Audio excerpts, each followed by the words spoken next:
as a witness yesterday. But what really shocked me was Hamas's statement. Hamas said Hamas welcomes UK, France and Canada's statement as a step in the right direction. You know, this is a proscribed terrorist group who are basically congratulating the British Prime Minister for attacking Israel. Strange bedfellows. Very strange. A prescribed group. Are we now going to see talks between Hamas and the Labour government? Who knows? Well, you know, you say that in jest, but I bet you there will be people like the people representing Hamas in a lawsuit, who are bringing a lawsuit, I believe, in the courts in this country, for Hamas to be recognised as a government rather than to be treated as a terrorist organisation. This action by the firm of lawyers was vexatious anyhow, and I believe this has been reported to the Solicitors Regulation Authority in any case. Yeah. This doesn't stand a chance. I mean, this is just posturing. It's nothing but that. Yeah, but you know as well as I do, there are people on the left who will say, Nelson Mandela was once described as a terrorist. Now we've got Hamas there fighting for the rights of the people of Palestine. You know, there is a thought process there that some people believe. Yeah, but overall, this situation is quite ridiculous, quite ludicrous.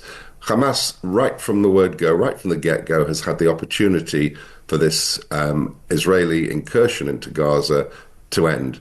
Release the hostages, Israel would reduce its action. Israel, even now, Hamas is prepared to have cells of terrorists embedded among the population. Is it any wonder that people are getting killed? Nobody wants to see innocent people, women, children particularly, being killed.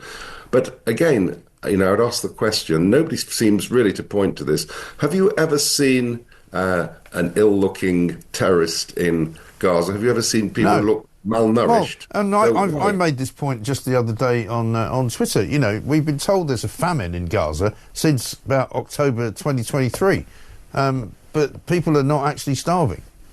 Well, I don't know about everybody, but have you seen any of the Hamas leaders appearing starving? Do they appear to be dishevelled? Do they appear to be living in poor conditions? Of course they don't. And this is the whole point. The Hamas is prepared to let the people of Gaza suffer just to achieve its own evil ends. It's as simple as that. But Starmer doesn't seem to recognise this, and a couple of other countries also.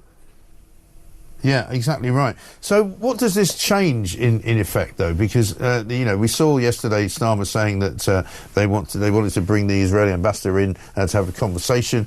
They're talking about certain... David Lammy also spoke about certain members of the Israeli government who have been making what he regarded as extremist threats against the people of Palestine. I mean, this really puts Britain out on a bit of a limb, doesn't it, in terms of international diplomacy?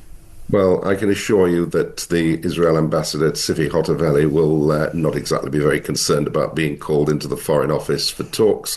Israel will not be cowed. I mean, we've heard Benjamin Netanyahu's response. Israel will not be bullied, pressured by any other country. Israel has to look after itself, and only Israel knows what is actually happening. The only end to this situation will be when Hamas is removed from Gaza, and if Gaza remains as a Palestinian enclave, then Hamas... If you're watching this and you think that you can time the market... ...as that, and while Hamas is there, this will continue. There's no question about it. But Israel will not be dictated to, and Netanyahu has made this very, very clear. He will continue the course of action he believes to be right. Of course, it looks really, really bad. The Hamas propaganda machine is in full swing, and Hamas loves nothing better than to show bodies, injured people, hospitals overcrowded. But Hamas has it in its power and its gift to do something about this, and it has right from the beginning, but it doesn't want to. Absolutely right. Just while I've got you on, Paul, let me ask you about Gary Lineker. Gary Lineker